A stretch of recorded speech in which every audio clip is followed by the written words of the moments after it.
upaya kita untuk memberikan penyadaran kepada seluruh elemen bangsa termasuk masyarakat kita. Kemudian yang kedua, Pak Menteri dan segenap jajarannya yang tadi juga sudah disinggung oleh Pak Menteri tentang hebohnya anggaran 20 triliun yang diajukan Pak Menteri.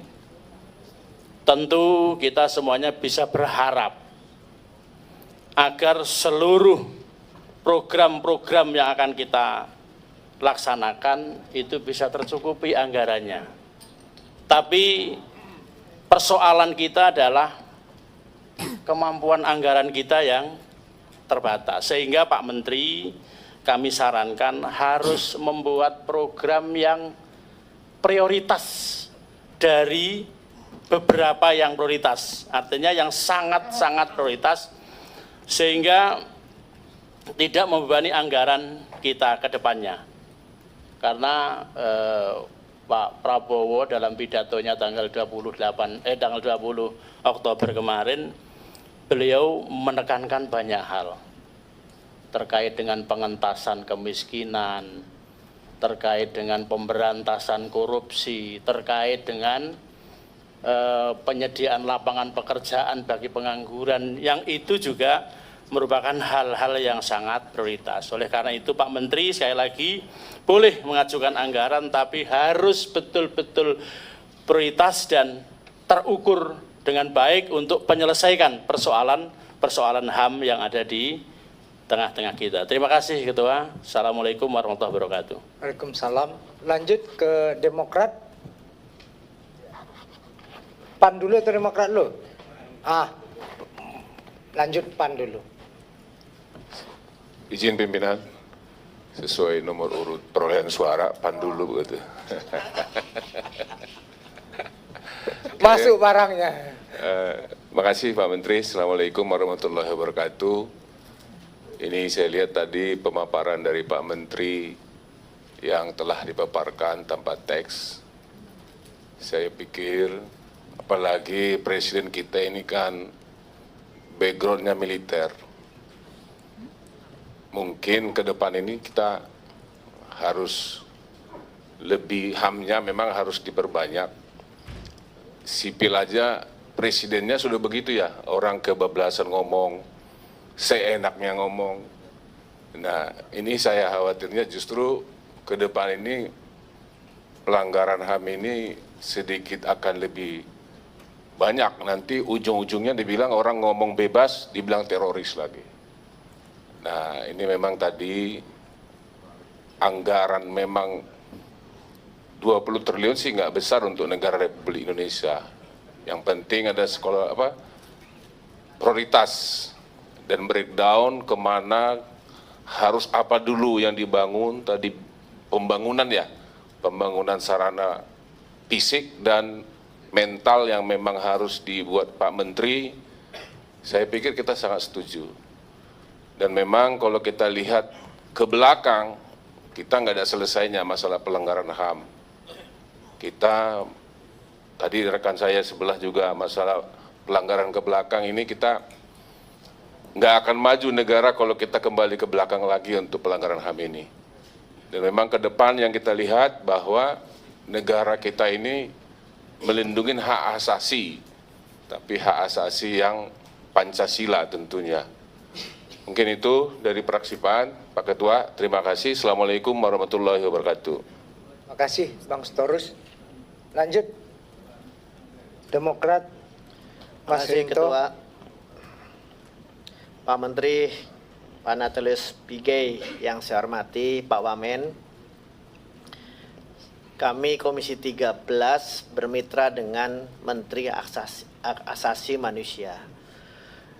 Pikiran dan keinginan dan hasrat Pak Menteri dan jajarannya terkait anggaran tentunya kami sebagai mitra pasti akan mendukung. Tetapi haruslah jelas dan terukur. Karena apa? Tadi Pak Menteri sudah menyampaikan tentang integritas Pak Menteri dari bawah sampai dengan menjadi Menteri Hak Asasi Manusia. Saya cuma ingin mengingatkan Pak Menteri tentang bagaimana penganggaran yang menjadi harapan Pak Menteri 20 triliun itu apabila nanti benar-benar diberikan oleh Presiden dan Menteri Keuangan atau hanya diberikan sesuai dengan yang ada sekarang, tentunya harus didasari oleh undang-undang yang sudah ada, dalam hal ini Undang-Undang Nomor 39 yang ingin sekali hak asasi manusia untuk merevisinya. Jangan sampai turunan dari undang-undang tersebut tidak sesuai dengan pemikiran Pak Menteri. Seperti contoh dengan membuat laboratorium, rumah sakit hak asasi manusia, ataupun lain sebagainya. Karena apa? Saya ingin benar-benar tupoksi Menteri Hak Asasi Manusia sesuai dengan aturan dan undang-undangan yang berlaku. Di samping itu juga Pak Menteri juga ada koordinator hak asasi manusia. Tentunya ini menjadi koordinasi yang baik antara Menteri Hak Asasi Manusia dengan Menteri Koordinator, di samping juga melihat payung hukum yang jelas tentang undang-undang maupun peraturan pemerintah. Mungkin itu saja Pak Menteri, pimpinan. Terima kasih. Wassalamualaikum warahmatullahi wabarakatuh. Terima kasih. Pak Yasona, silahkan. Dari fraksi PD Perjuangan. Baik. Ini dari sang mantan boleh, dari fraksi juga boleh. Dua-dua masuk. Baik, Assalamualaikum warahmatullahi wabarakatuh. Salam sejahtera bagi kita semua, Om Swastiastu, Namo Buddhaya. Saya menghargai semangat dari Pak Menteri. Sejak awal tentunya tadi dengan penjelasan, dengan latar belakang sebagai aktivis, sebagai orang berjuang di jalur HAM, semangatnya cukup baik dan kita apresiasi. Tetapi semangat aja tidak cukup Pak Menteri, ini pengalaman-pengalaman, realitas juga kita harus lihat.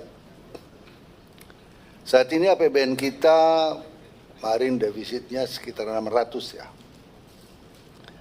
Tahun depan akan ada jatuh tempo hutang sekitar 800-an. Kondisi ekonomi kita masih dunia, apalagi kalau perang terus terjadi, ini masih banyak pertanyaan-pertanyaan.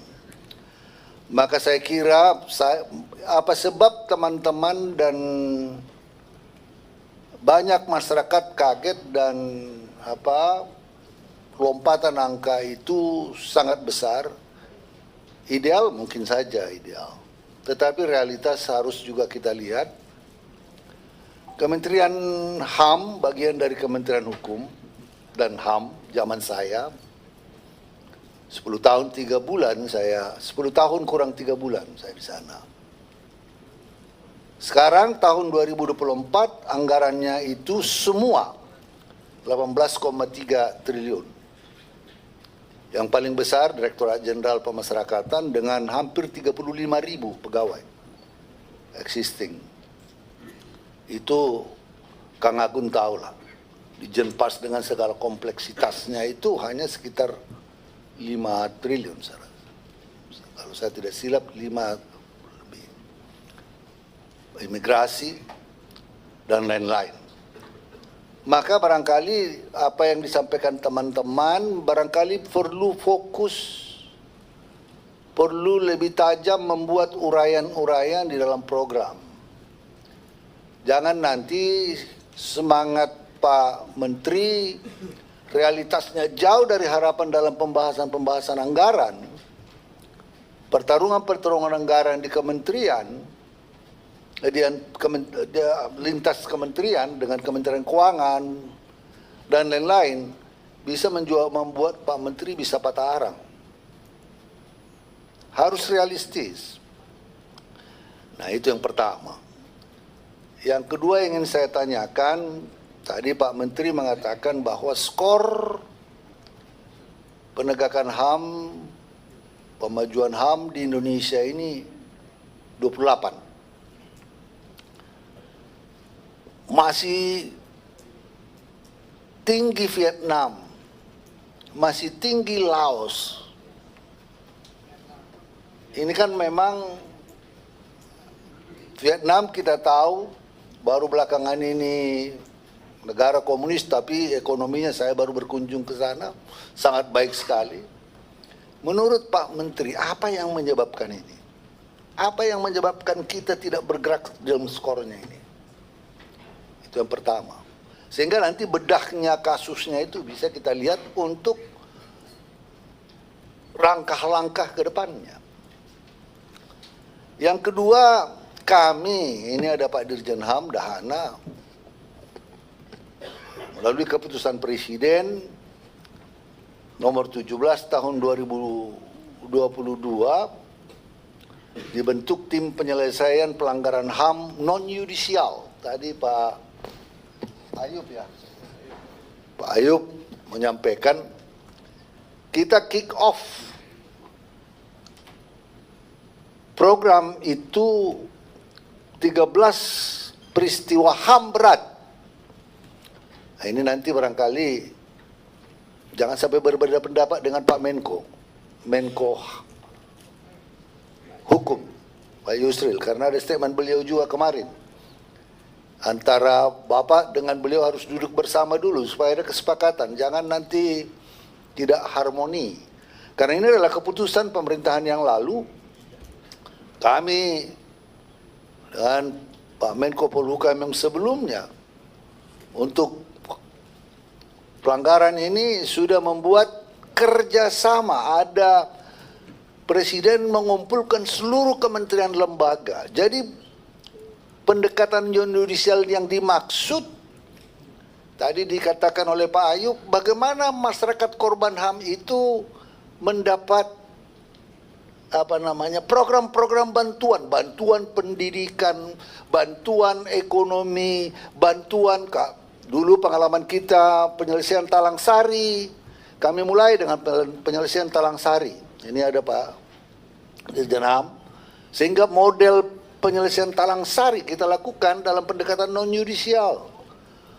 Diberikan pendidikan, bahkan ada waktu itu PNS yang sudah dipecat karena dituduh. Kita pulihkan kembali, hak-haknya diberikan. Nah, pendekatan-pendekatan apa yang akan dilakukan oleh Saudara Menteri dan timnya tentang penyelesaian non-yudisial pelanggaran HAM, 13 pelanggaran HAM tersebut. Anggarannya tidak perlu hanya dari Kementerian Hukum dan HAM, BUMN dilibatkan, Kementerian Pendidikan untuk beasiswa kepada keluarga korban, perumahan, Menteri Perumahan, soal pembantuan perumahan. Jadi tidak, bagaimana koordinasi sinergitas antar lembaga dan antar kementerian lembaga bisa digunakan sehingga anggaran yang diharapkan 20 triliun ya mungkin melalui pendekatan-pendekatan lintas sektoral bisa dilakukan. Itu yang kedua. Sebentar Pak Yasona, saya perpanjang dulu. Ya. Tapi ini bukan injury time Pak, nggak ada gol di perpanjang ini. Saya perpanjang sampai jam 12.00 ya, setuju ya?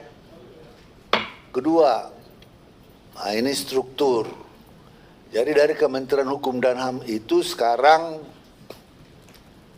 ada Kementerian Imigrasi dan PAS, ada Kementerian Hukum, masing-masing punya wamen, ada Kementerian HAM punya wamen.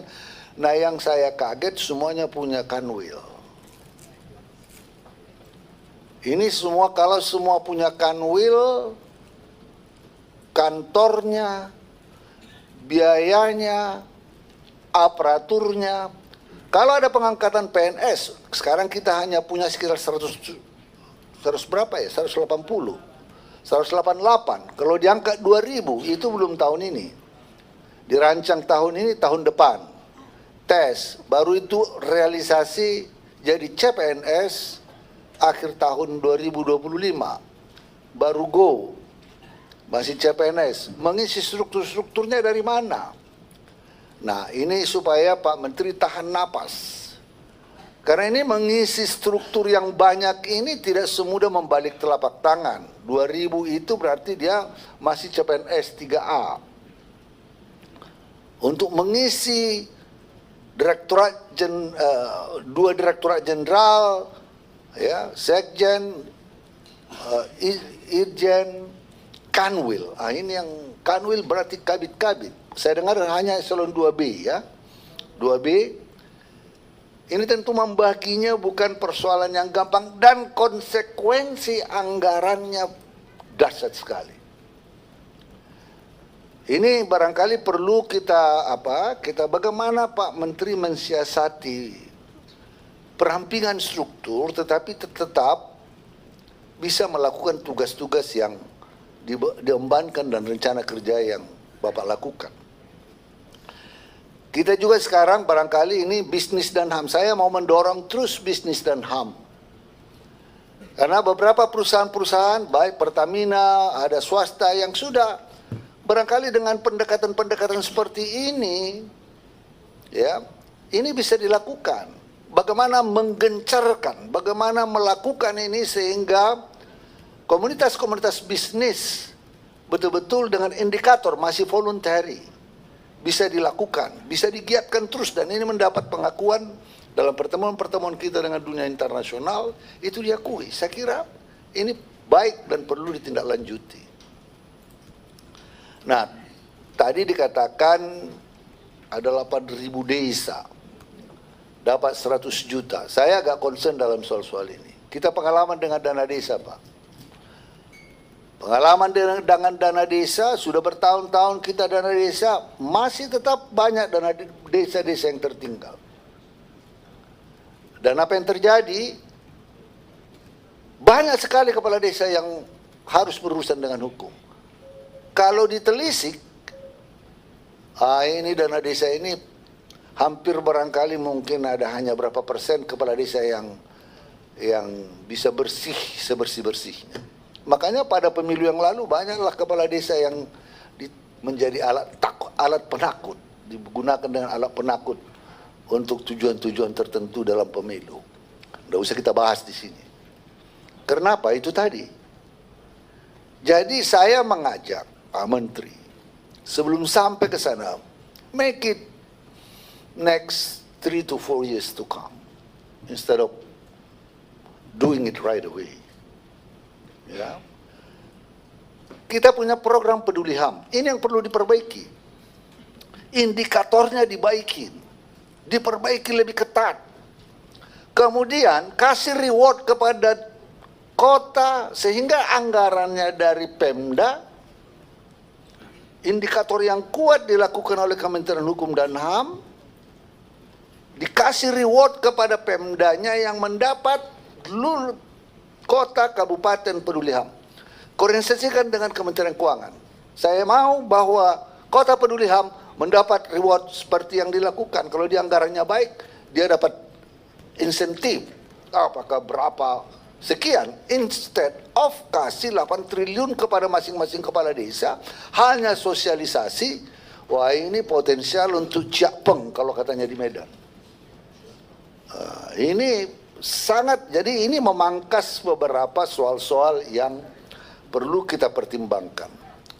Saya menghargai betul upaya Pak Menteri, keinginannya yang luhur dan kuat itu, tetapi di lapangan ini sering menjadi persoalan.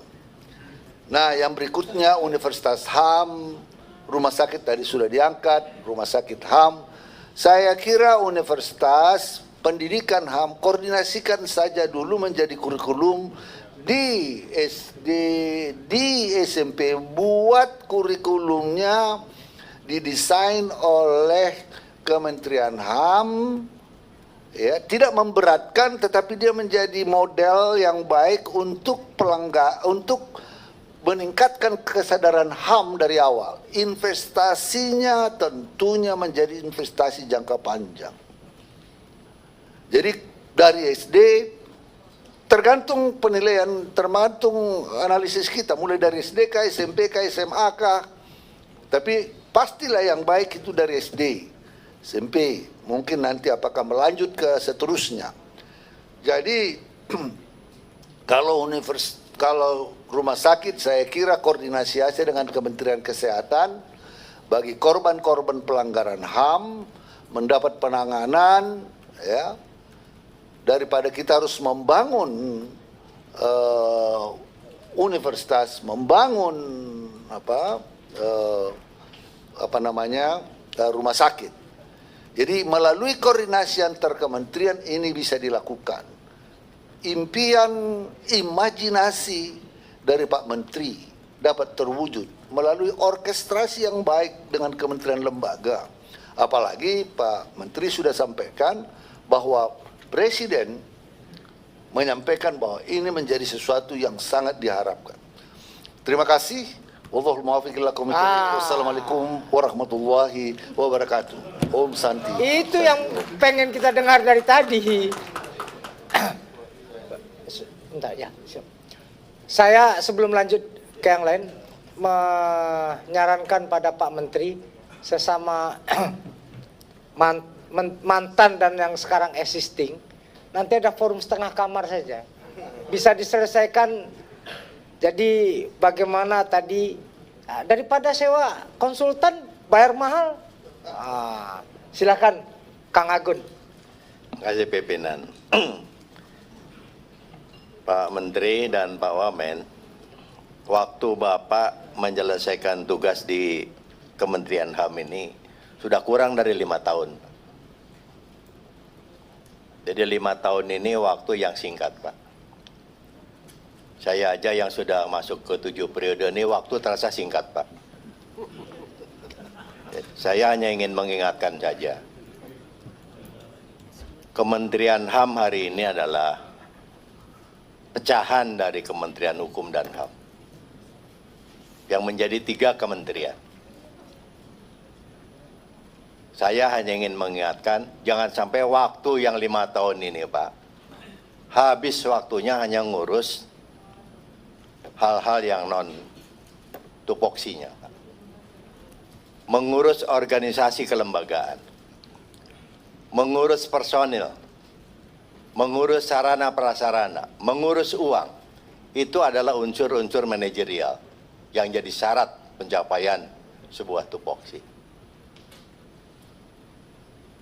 Miskin struktur, kaya fungsi.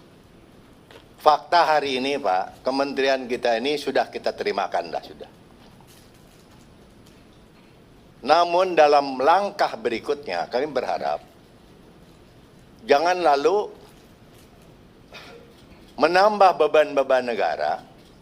Bapak sibuk ngurusi organisasi, Bapak sibuk ngurusi orang, akhirnya tupoksinya tidak terbengkalai, tidak tercapai. Karena semua orang sibuk ngurus organisasi, Pak. Nah, saya ingin memberikan saran agar kiranya organ personil yang ada di sekitar Bapak. Saya mengenal Ibu Ayu, Pak. Saya mengenal Pak Dahana, Pak. Saya mengenal Pak Farid. Ini murid-murid saya, Pak. Dia orang-orang baik dan lulusan-lulusan terbaik. Tapi mereka belum punya struktur hari ini. Belum punya anak buah. Membutuhkan langkah cepat. Tidak mungkin dikerjakan oleh dirinya sendiri. Begitu juga dengan Bapak. Bapak harus mengangkat siapa? Sekjen Bapak. Siapa Irjen Bapak?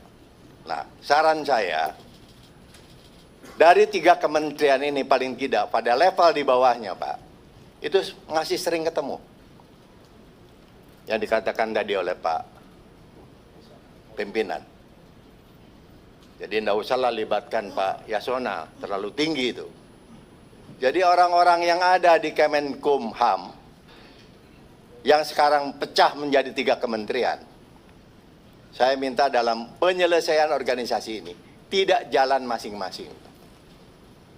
Tidak jalan sendiri-sendiri.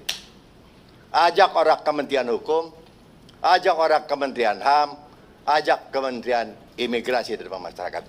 Karena sumber daya manusianya itu, Pak, yang diprioritaskan untuk mengisi struktur yang ada ini. Bisa menambah berapa sekjen? Berarti ada 3. Yang tadinya 1, nambah 2. Itjen, tadinya 1, nambah 2. Belum lagi ruangan, Pak. Di pusat sudah pasti itu. Tadinya hanya ada satu menteri. Sekarang jadi ada Menko. Saya bisa bayangkan lagi Kanwil, Pak, nanti. Kanwil itu ada Kakanwil. Ada kepala divisi. Divisi administrasi umum. Divisi pemasyarakatan. Divisi pelayanan hukum dan sebagainya. Itu kalau dibelah, mana yang mana HAM, mana yang hukum, mana yang imigrasi dan pemasyarakatan. Nah, di situ saja sudah butuh ruangan. Saya sarankan untuk jumpa dulu, Pak, supaya berkantor itu tidak nunggu gedung, tidak nunggu 20 triliun bangun gedung. Kalau perlu bangunan yang ada di Kanwil provinsi itu, ya sudah, pakai pelangnya aja dulu. Kanwil hukum, Kanwil HAM, Kanwil ini. Orangnya ambil, copot saja, Pak. Jangan ada. Nah, sehingga dengan demikian, menurut hemat kami, jangan juga menambah struktur yang ada di bawahnya, disamakan. Tidak, Pak.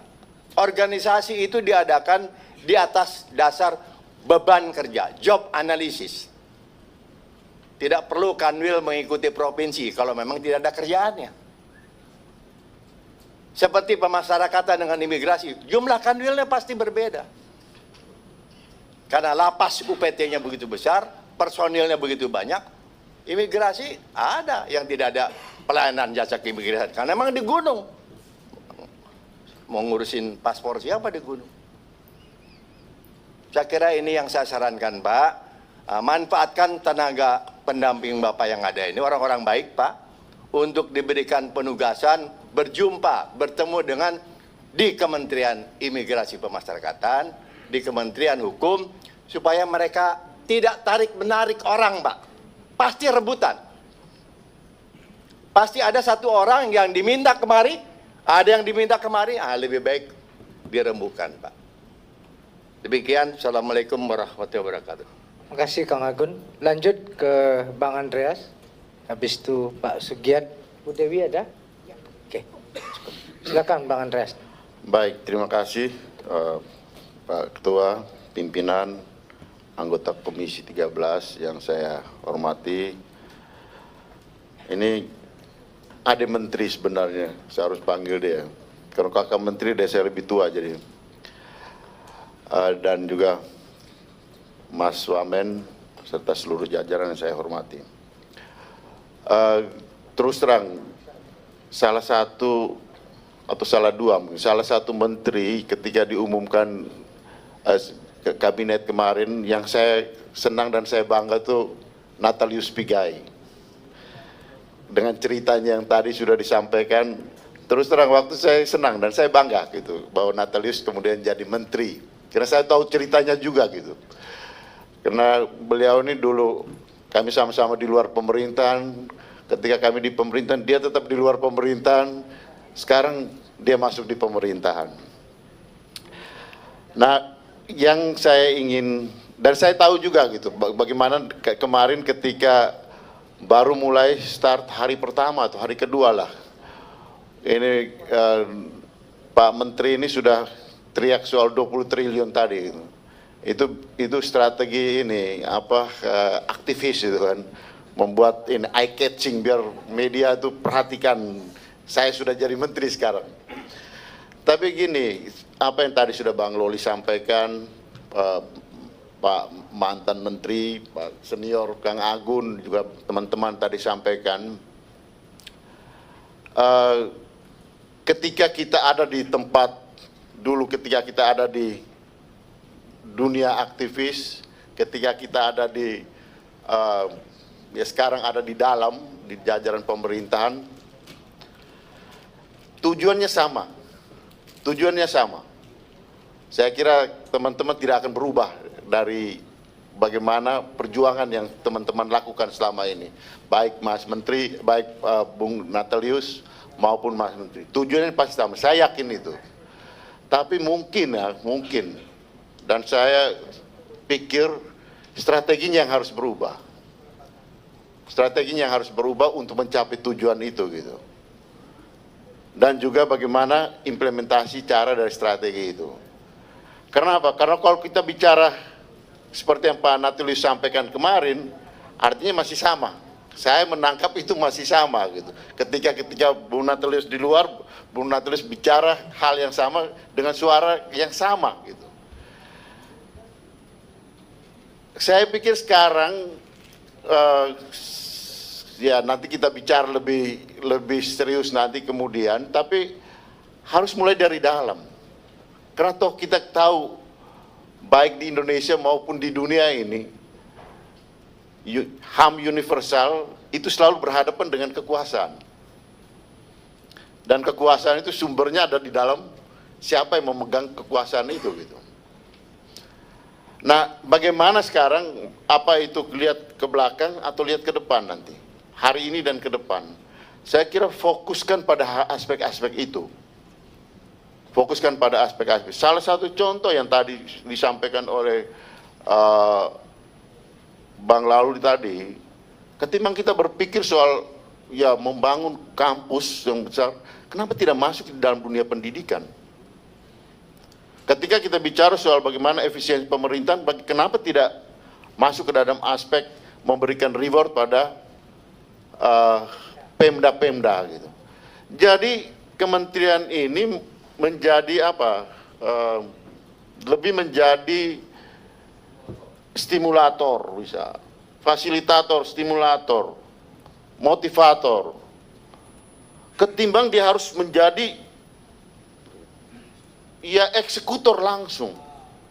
Saya juga khawatir nanti ini apa tumpang tindih dengan apa yang sudah dilakukan oleh teman-teman Komnas HAM, yang dulu Bung Natalius juga sendiri ada di situ gitu. Saya kan tahu juga waktu ketika mau masuk jadi Komnas HAM kan saya tahu ceritanya Bung Natalius ini. Jadi ya dalam hal ini saya kira satu hal penting pertama kita clearkan dulu gitu urusan dengan Komnas HAM, apa yang dilakukan oleh Komnas HAM, karena ini kementerian baru kan. Kemudian dengan Kementerian Kemenkumham. Kebetulan sama-sama ada di mitra Komisi 13. Sehingga nanti teman-teman di lapangan juga tidak baku ambil di lapangan nanti. Saya khawatir juga nanti di lapangan antara Komnas HAM dengan Kumham ini kita baku gesek kan. Nah itu yang nanti jadi tumbang tindih. Saya harap tidak, dan saya pikir lebih baik dari awal kita berpikir ke sana. Kemudian yang berikut tadi soal bagaimana dulu kita di luar, kita bicara dan kita melakukan ini dengan strategi yang pernah teman-teman lakukan. Sekarang harus, ketika ada di dalam, strateginya harus berubah, menurut saya gitu. Kita bisa berbeda dan berdebat soal itu, tapi cara ini harus kita lakukan sehingga dengan demikian kita efektif untuk tujuan yang saya yakini tidak berubah di kawan-kawan. Saya kira itu garis besar. Dan sekaligus saya mohon izin, saya pamit dulu karena ada asesmen kan? Tidak, ini harus ke bandara. Saya harus ke bandara juga. Ya. Sama Pak Pimpinan, kami dua tujuannya sama, setelah itu saya ke bandara. Oke, siap. Baik, jadi baik. sebelum Pak Sugiat, nanti Pak Menteri dan jajaran Pak Wamen, nanti jawabannya tertulis saja. Karena apa? Karena kita habis ini lebih sering bertemu ya. Karena tadi Bapak Menteri bilang selama ini HAM terdapat tempat toh. Nah, jadi biar dapat tempat sering-sering ketemu. Kalau perlu seminggu 2 kali ya. Ya, puasa Senin Kamis. Lanjut Pak Sugiat. Baik, terima kasih pimpinan dan seluruh anggota DPR RI Komisi 3 yang kami hormati, serta jajaran Kementerian HAM RI yang berhadir pada pagi ini. Izin menambahkan dan menggenapkan bahwa pagi ini dan pagi-pagi sebelumnya dan pagi-pagi yang akan datang dalam 1 minggu ini sesungguhnya adalah perkenalan awal kita dengan mitra-mitra kerja kita. Perkenalan secara personal, juga perkenalan terhadap institusi dan tanggung jawab dari kementerian-kementerian yang bermitra dengan kita. Namanya juga perkenalan sebagai mitra, maka sesungguhnya ikatannya adalah ikatan bekerja sama. Ikatan bagaimana fungsi DPR itu bisa memberikan dukungan yang sangat maksimal kepada kementerian yang bermitra dengan kita itu nanti setelah perkenalan ini bisa mensukseskan tanggung jawabnya di kementerian masing-masing. Itu mungkin yang harus kita dudukkan lebih dulu di 1 minggu ini. Yang kedua, sebagai mitra, saya pikir fungsi DPR itu juga konteksnya adalah dalam kerangka memberi dukungan sebatas yang menjadi otoritas DPR. Saya memahami bahwa fungsi DPR yang 3 itu, legislasi, budgeting, dan pengawasan, itu bisa dimaknai bahwa kita memberi 2 tapi meminta 1. Memberi 2 itu adalah memberi dukungan legislasi, memberi dukungan penganggaran yang proporsional dan prioritas. Baru setelah kita tuntaskan tanggung jawab kita dalam konteks fungsi legislasi dan budgeting, baru kita secara etika dan moral punya hak untuk meminta dalam konteks pengawasan. Itu yang kedua. Yang ketiga langsung terkait dengan Kementerian HAM RI, Hak Asasi Manusia Republik Indonesia, yang ini menjadi kementerian baru. Kita mengapresiasi bahwa Bapak Presiden terpilih kita, Bapak Prabowo Subianto, itu dalam sepanjang sejarah berdirinya Republik ini, baru periode inilah hak asasi manusia itu secara formal itu dijunjung tinggi dalam tata negara kita dalam bentuk kementerian yang baru. Ini saya yakin dan percaya bahwa tujuan dan target Bapak Kementerian kita agar Indonesia yang tadi disampaikan oleh Kakak Menteri, Kakak Natalius Pigai, itu masih sangat rendah persepsi hak asasi manusianya dibandingkan negara-negara lain, itu bisa menjadi tinggi, bahkan mungkin bisa menjadi pionir dari penegakan hak asasi manusia di tingkat global. Saya pikir semangat Pak Presiden seperti itu. Oleh karena itu, sebagai mitra yang baik, kami ingin meminta inventaris sebagai kementerian yang baru. Saya pasti dan percaya pasti ada kendala-kendala, namanya juga kementerian yang baru. Saya meminta kendala-kendala apa yang dihadapi oleh Kementerian HAM yang baru ini, yang itu bisa kami support, kami dukung dalam konteks fungsi kami tadi. Misalnya apakah ada kendala legislasi dalam bentuk regulasi misalnya, yang itu bisa kita dukung secara maksimal supaya tidak terjadi kendala lagi di kemudian hari.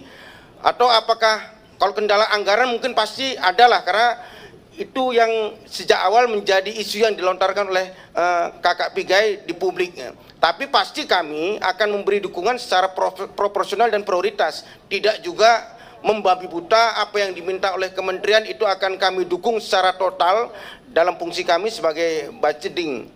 Itu nanti tertulis Kakak Pigai sama Mas Mugi, supaya fungsi kami di DPR ini bisa kami jalankan secara baik dan benar untuk mendukung Kementerian HAM dan RI yang baru ini bisa melaksanakan program-programnya ke depan. Saya menambahkan bahwa ini beda dengan Komnas HAM. Tadi saya agak sedikit melihat bahwa kawan-kawan DPR RI Komisi 13 masih menafsirkan bahwa otoritas dari Kementerian HAM ini sama dengan Komnas HAM. Kalau saya baca dan saya dengar dari penjelasan Kakak Pigai tadi bahwa Kementerian HAM RI ini diharapkan bisa melakukan pembangunan hak asasi manusia.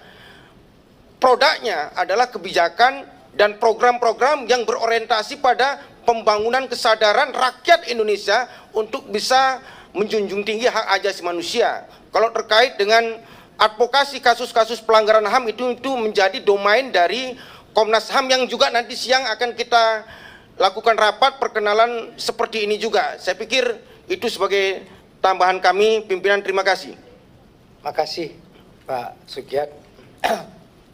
Pak Menteri Natalius Pigai, Wakil Menteri Pak Mugianto, Ibu Bapak semua, kita sudah sampai di ujung rapat kerja kita. Tadi Pak Sugiat mengingatkan kita, ini kan masih ta'aruf. Ya, mungkin ya ta'aruf kan dengan banyak cara atau bagaimana menarik. Kalau merah itu kan ekornya dikembangin biar seolah-olah cantik gitu kan. Tapi prinsipnya Pak Menteri, keberhasilan Menteri Hak Asasi Manusia juga keberhasilan Komisi 13. Karena kita sama-sama baru, Pak. Jadi Bapak maju, kami maju. Bapak jeblok, kami juga jeblok. Nah, dong satu frekuensi untuk itu. Jadi ini strong political will dari pemerintahan Pak Prabowo ini tentu harus kita lempengkan. Ibu bapak semua, ini cuma baru ada 2 menteri HAM di dunia ini, yang pertama Pakistan, yang kedua Brazil, yang ketiga kita. Tentu ini bisa jadi exercise laboratorium. Cuma Pak Menteri, tadi Pak Yasona Lawli, Pak Rinto, dan Kang Agun sudah memberikan suatu gambaran, satu rambu-rambu bagi kita. Kita ini kan sama-sama toh kakak, berangkat tidak punya apa-apa, tapi jangan menambah struktur. Spiritnya yang paling penting, zeitgeist dari human rights itu, ya kalau tambah kanwil nanti kata Pak Yasona kapan jadinya. Nah sementara HRD, Human Right Defender, pasukan kakak Wamen ini banyak di mana-mana. Nah, kenapa dong tidak berdayakan itu toh sebagai sebuah networking?